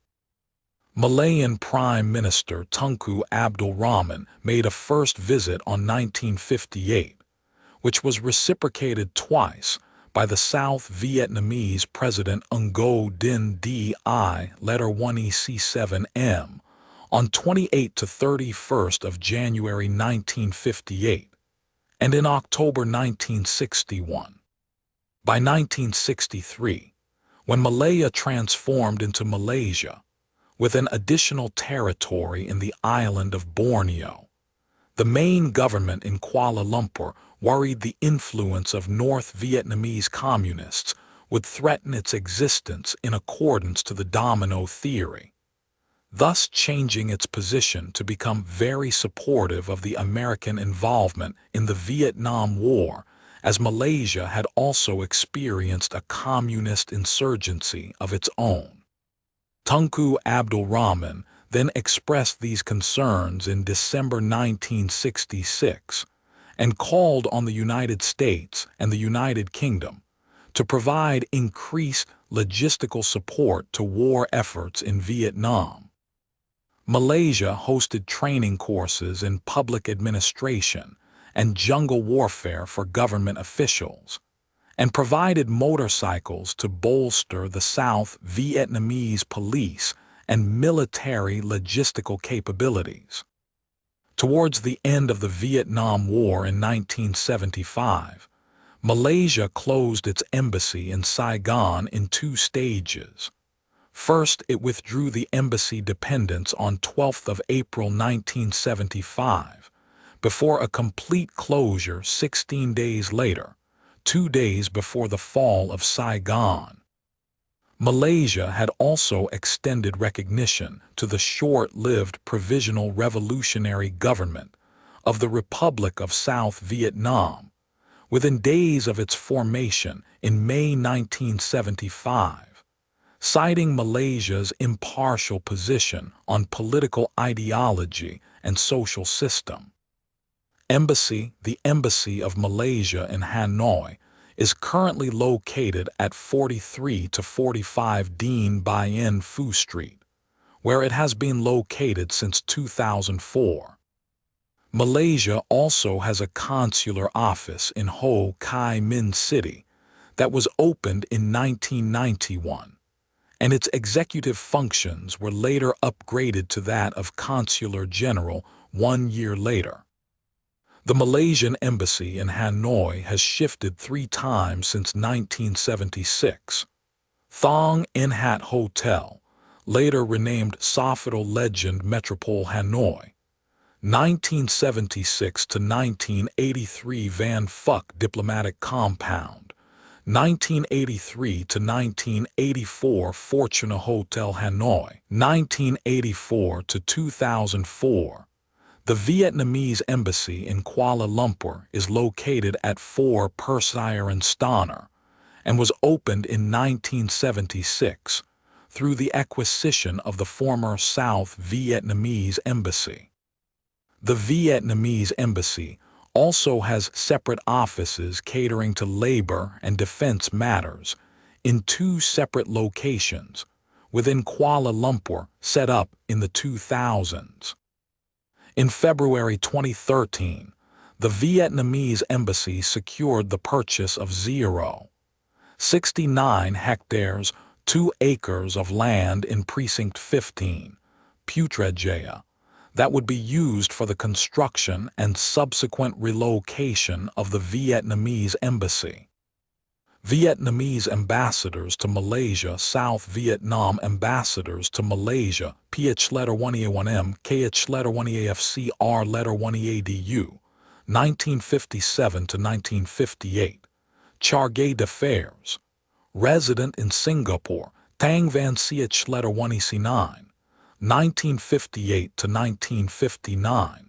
Chargé d'Affaires, resident in Singapore, TR letter 1E7N, Kim PH letter 1B0 letter 1E3NG, 1959 to 1964. Chargé d'Affaires, resident in Singapore, TR letter 1E7N, Kim PH letter 1B0 letter 1E3NG NGUY letter 1EC5, and Dai Quang Vu Kin Luan, 1973 to 1975. Chargé d'Affaires, until the fall of Saigon. Bilateral trade between Malaysia and Vietnam stood at $2 million following the end of the Vietnam War in 1975. Within the first 3 years after the war, Malaysia proposed to extend economic and technical assistance to Vietnam's oil palm and rubber industries. Malaysia exported zinc to Vietnam and signed a contract that would facilitate the import of Vietnamese vegetables into Malaysia. These early cooperations and proposals ended following Vietnam's invasion of Cambodia in 1979. Economic cooperation slowly resumed from 1988, when bilateral trade between the countries stood at $50 million. In 1990, bilateral trade increased to $140 million and to $235 million in 1991. Around this time, Malaysian businessmen began to open hotels in Vung Tau to cater to its flourishing tourism industry. At a bilateral summit in 1992, both countries agreed on the idea of joint oil and gas exploration. Vietnam has a sizable number of oil fields in the South China Sea. Around this time, Malaysian statutory boards and government-linked companies including Bank Negara, Midas and Petronas started to provide technical assistance programs to Vietnam. Vietnam also sought Malaysia's assistance to develop its banking sector. Malaysia's public bank formed joint ventures with VID Bank, later BIDV Bank, to open branches in Hanoi and Ho Chi Minh City between 1993 and 1994. By 1994, Malaysia became ASEAN's second largest investor in Vietnam. Exports from Vietnam to Malaysia mainly consisted of rice, rubber, oil seeds, and machinery, while Malaysia exported machinery, equipment, and chemicals mainly derived from the former's economic assistance to the country. Malaysian businessmen were responsible for the development of the Indan Export Processing Zone, beginning in 1994 in Da Nang. At an APEC meeting in 1994, Malaysia's Prime Minister Mahathir Mohamad spoke of the belief that Malaysia did not need to be totally self-reliant in food, and expressed his interest in procuring some food from Vietnam as a means of strengthening economic ties. 2 years later, Malaysian-made Proton Wira cars were first sold in Vietnam. A joint commission meeting between the countries in 1996 brought skilled and semi-skilled workers entering Vietnam from Malaysia from that time onwards. Between 2002 and 2003, the first wave of Vietnamese workers arrived in Malaysia to provide labor for its expanding manufacturing sector. By 2003, there were 67,000 Vietnamese workers in Malaysia. Both countries signed a memorandum of understanding exempting unskilled Vietnamese workers from needing a sufficient grasp of English or the Malay language to qualify for employment. The number of Vietnamese work permit holders increased slightly to 80,000 to 90,000 by 2011. Their presence later extended to other sectors including construction, housekeeping, agriculture, and the service sector. A few Vietnamese workers found employment in Chinese restaurants as waiters and learned to speak some Chinese as well. In 2015, Malaysia was the largest ASEAN investor in Vietnam with total pledges of $47 billion. Malaysia and Vietnam have signed a joint statement on strategic partnership in economic matters, along with a memorandum of understanding on joint patrol, hotline contact, search and rescue coordination, and piracy prevention in the South China Sea. There is also a Malaysia Business Chamber in Vietnam. In 2019, Vietnam Ambassador to Malaysia Lair Quy Qu Letter 1EF3, NH said at a business conference in Kuala Lumpur on July that they are targeting to raise bilateral trade between the two countries to $25 billion by 2025. Both countries had signed an agreement on 5-year action program from 2015 until 2020, aiming to lift bilateral trade turnover to $15 billion by 2020.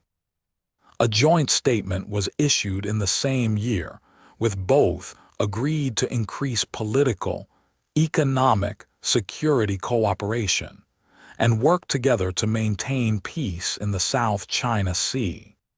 Social developments: a sizable number of Malaysian men have foreign wives, especially Vietnamese women. Accounts of such marriages first surfaced in the 1990s, but in the 2000s, these marriages became especially popular with older Chinese Malaysian men. A thriving matchmaking industry, in which prospective grooms could select Vietnamese brides based on road shows and profiling methods, has developed. Malaysian spouses cited the inability to find a local spouse because of career commitments and cultural affinity between Chinese Malaysians and Vietnamese as their main motivations for finding a Vietnamese wife. Such unions have faced considerable issues, such as language barriers, cases in which wives abandon their Malaysian spouses and take their mixed-race children back to Vietnam, and extortion. A Chinese community leader, Michael Chong, said the key reason for runaway Vietnamese brides was their inability to adapt to Malaysian life and society, and that many of the women married to escape poverty in their homeland.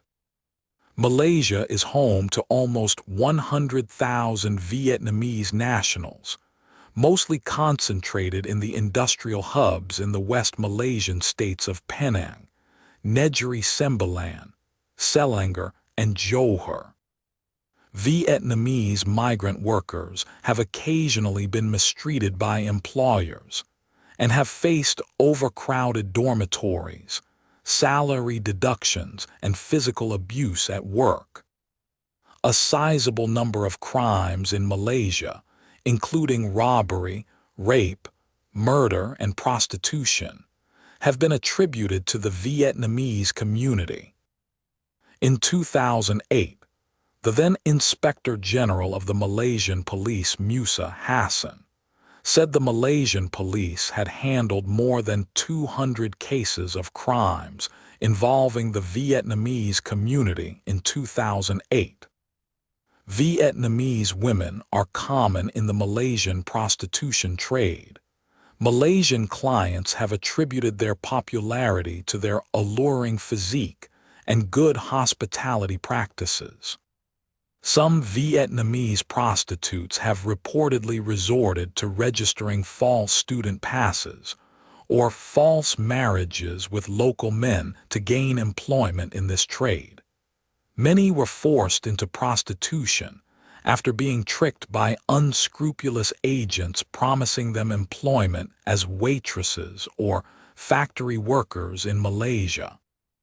Resident Diplomatic Missions Malaysia has an embassy in Hanoi and a consulate general in Ho Chi Minh City.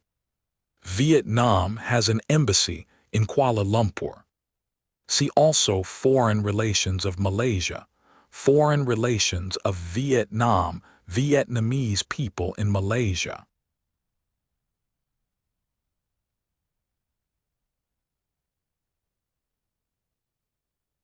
Let your mind wander now to Ottawa South United. Ottawa South United is a Canadian semi-professional soccer team based in Manotick, Ontario, a community in the rural south part of Ottawa that plays in League One Quebec. The club previously competed in League One Ontario.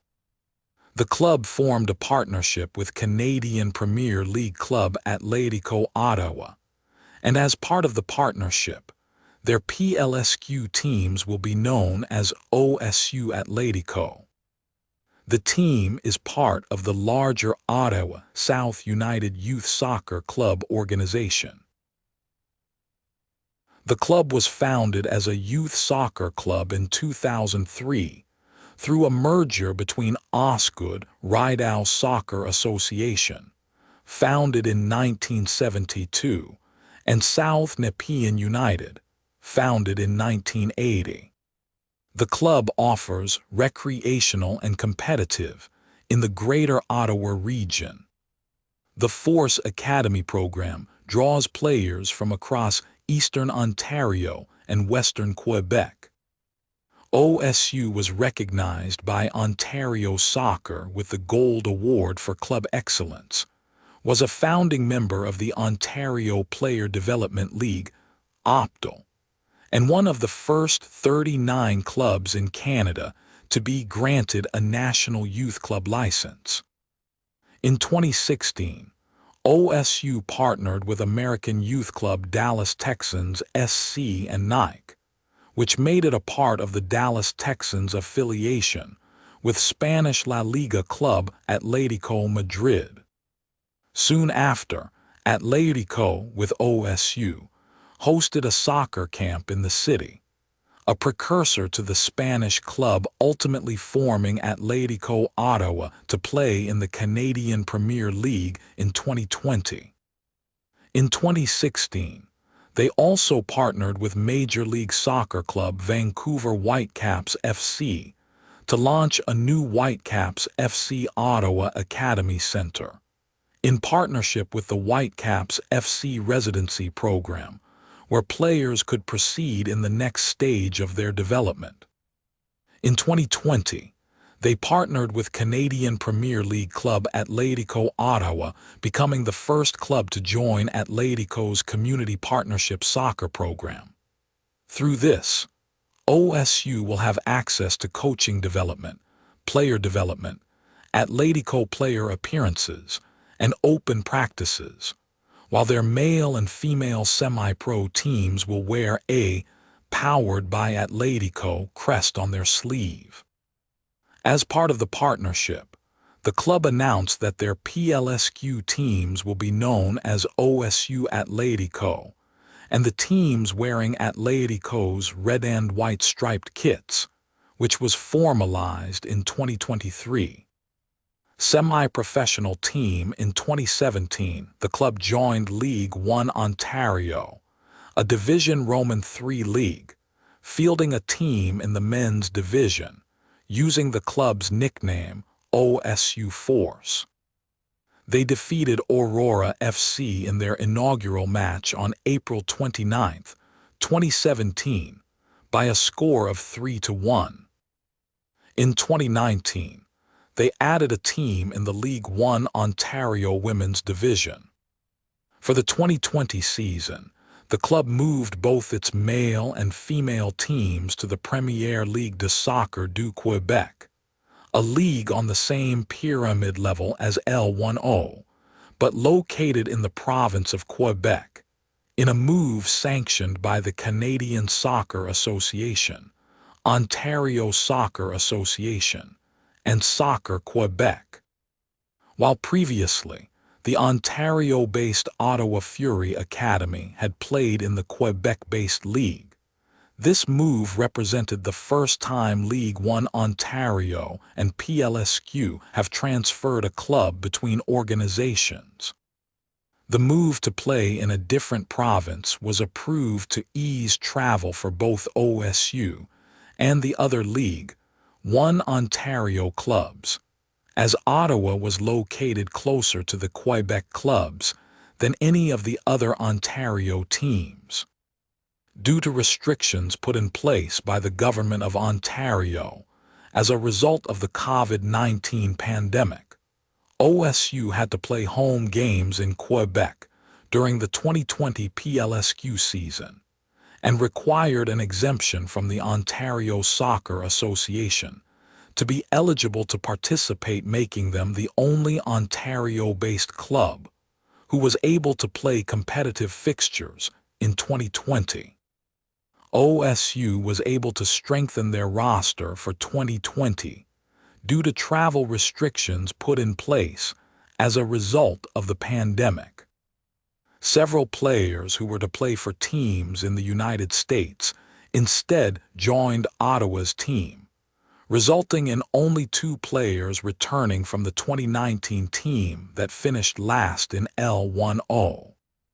Their first season in the PLSQ was interrupted by the pandemic and canceled before its conclusion, with standings to be determined based on points per game earned in matches up to that date. The male team ultimately finished in second place behind as Blainville, following a 3-2 loss to Blainville, which was their only loss of the season, in the final match of the season before the cancellation, in which Blainville scored the winning goal in the final minute of the match. Midway through the 2021 season, the men's team was forced to withdraw from the league due to government restrictions and cross-border difficulties. The women had already completed their season, With their played matches removed from the rankings, they had a record of 1-2-7 at the time, sitting in 9th place. In recent years, the team has focused more on player development, with the club featuring the youngest average age in 2022 at 19 years old, several years younger than the rest of the teams in the league. Notable former players. The following players have either played at the professional or international level, either before or after playing for the semi-professional team. Men.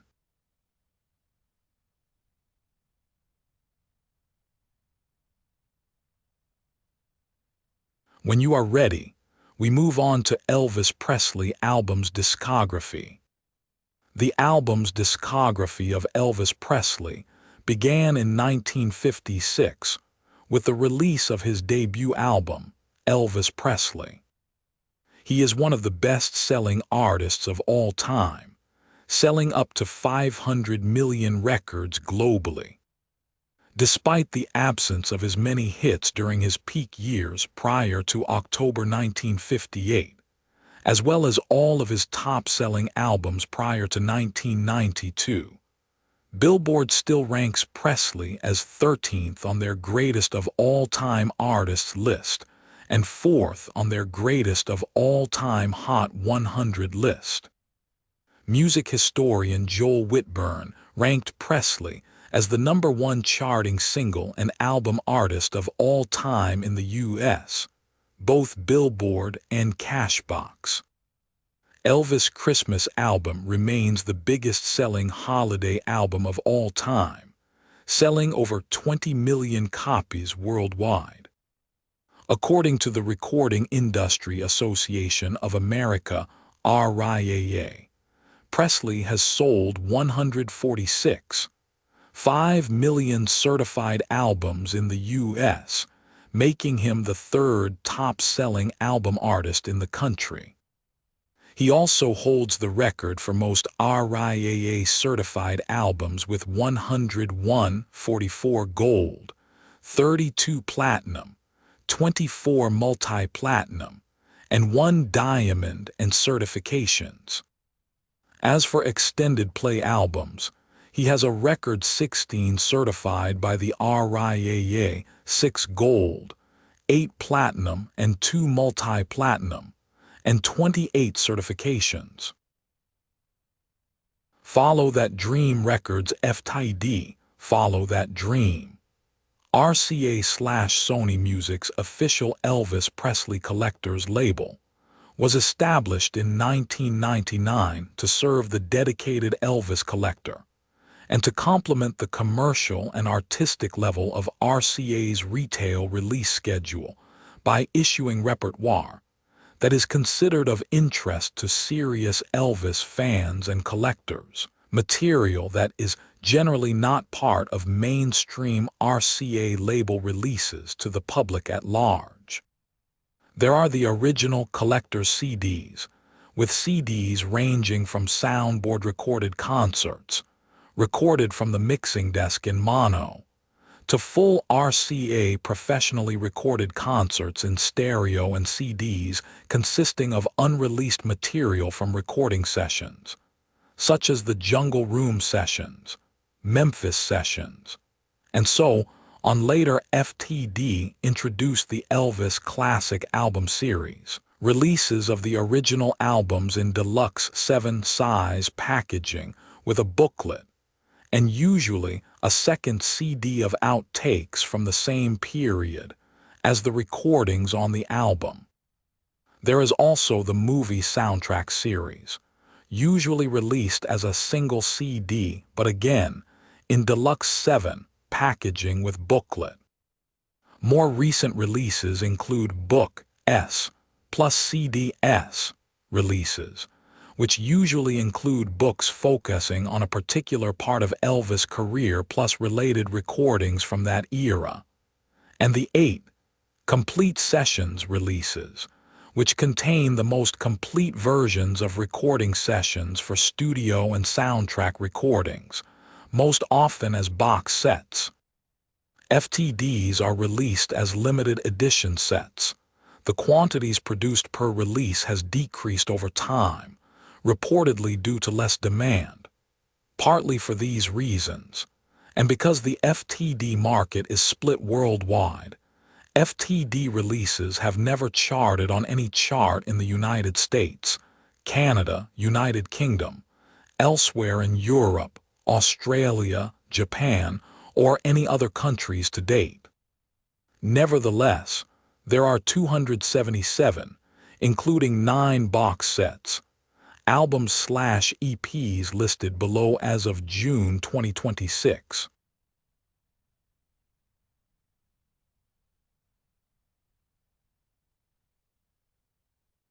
Let your mind wander now to 1980, Ohio State Buckeyes football team. The 1980 Ohio State Buckeyes football team was an American football team that represented the Ohio State University as a member of the Big Ten Conference during the 1980 Big Ten season. In their second season under head coach Earl Bruce, the Buckeyes began the season ranked number 1 in the preseason AP poll. They finished in a tie for second place in the Big Ten, compiled a 9-3 record, 7-1 in conference games, and outscored opponents by a total of 368-150. They lost to Penn State in the 1980 Fiesta Bowl and were ranked number 15 in the final AP poll.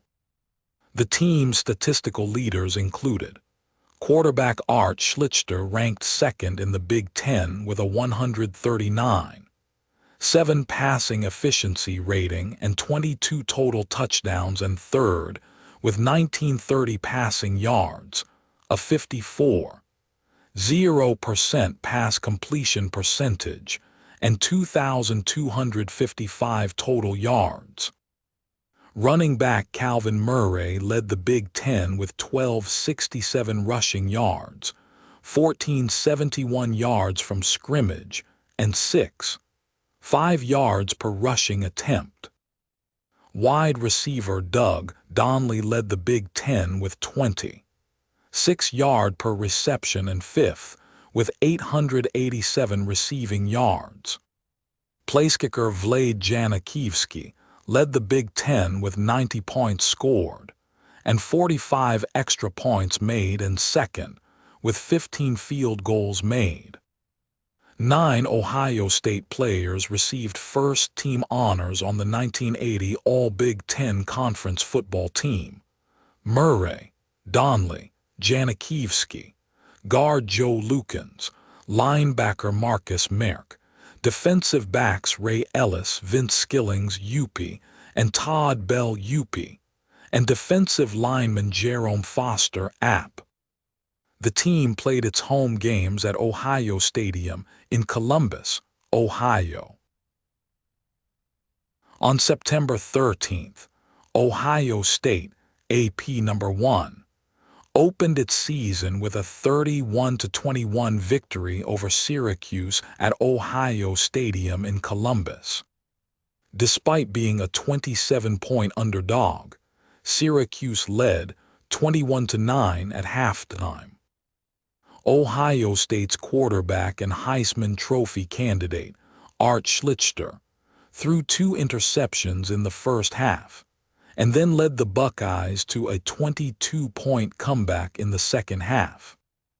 After the close game with Syracuse, Ohio State dropped to number 2 in the AP poll as Alabama took over the number 1 spot. On September 20th, Ohio State, AP number 2, easily defeated Minnesota 47-0 before the largest crowd in Ohio Stadium history. Ohio State led 33-0 at halftime in the one-sided contest.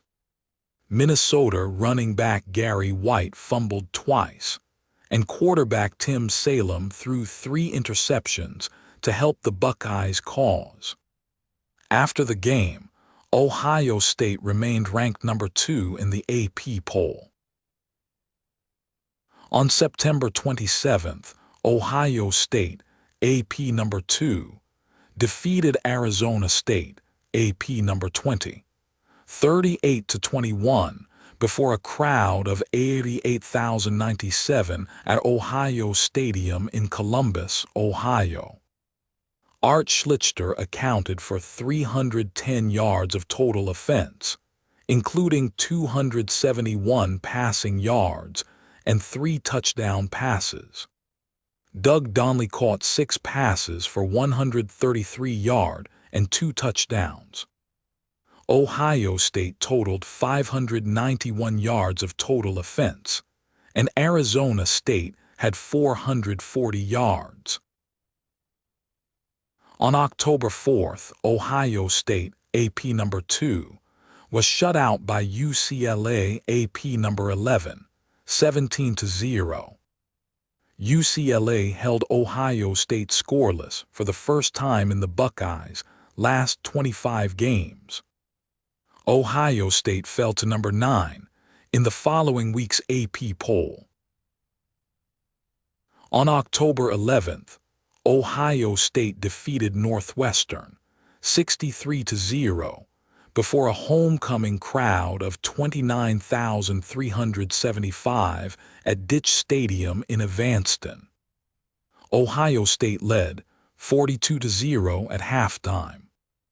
Ohio State had 575 total yards, including 418 rushing yards.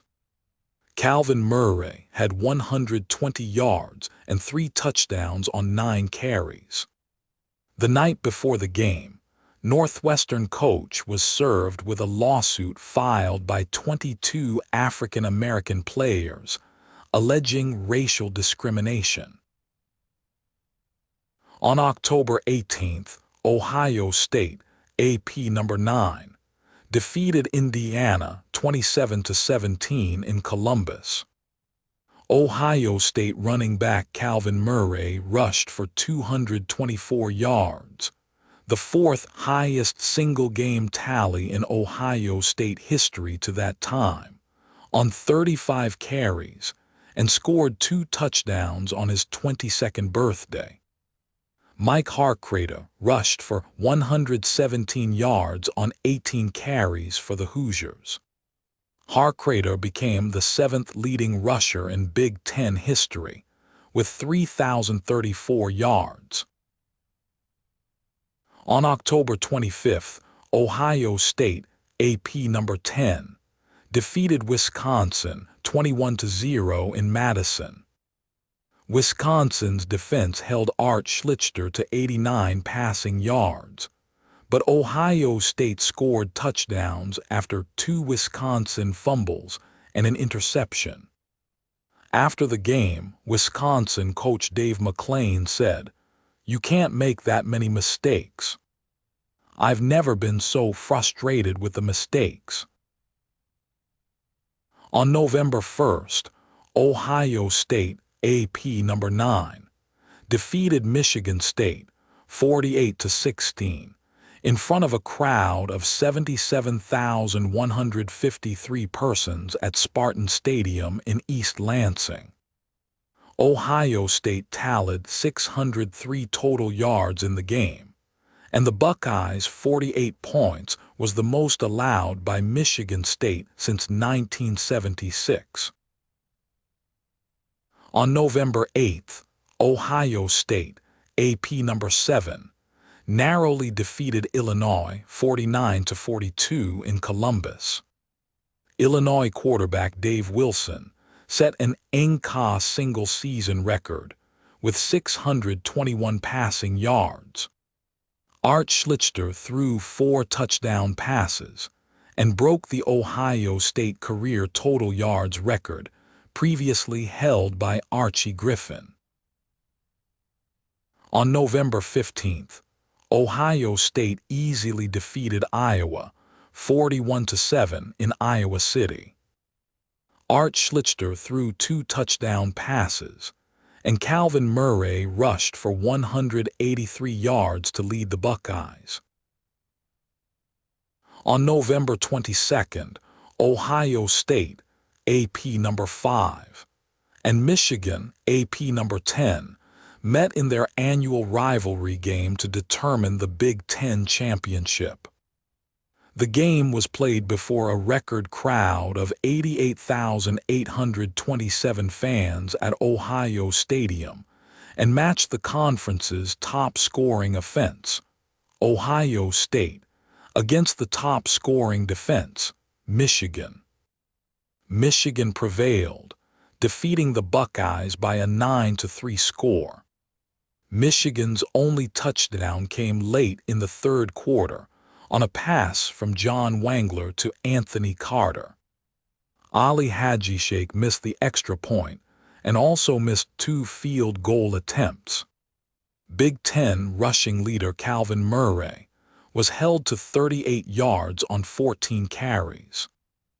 Ohio State had a chance to win late in the fourth quarter, as Art Schlichter completed a 28-yard pass to the Michigan 32-yard line with less than a minute to play.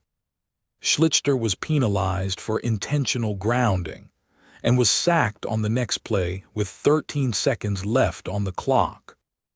Michigan extended its streak of not having allowed a touchdown to 18 quarters and 274 minutes. Coaching staff: Earl Bruce, head coach; second-year Dennis Friesel, defensive coordinator; second-year Glenn Mason, offensive coordinator; third-year Bill Miles, offensive line; fourth-year Nick Saban, defensive backs; first-year Wayne Stanley, running backs; second-year Steve Chabot, defensive line; second-year Bob Tucker, defensive outside linebackers; second-year Fred Zetchman, quarterbacks/receivers, second year.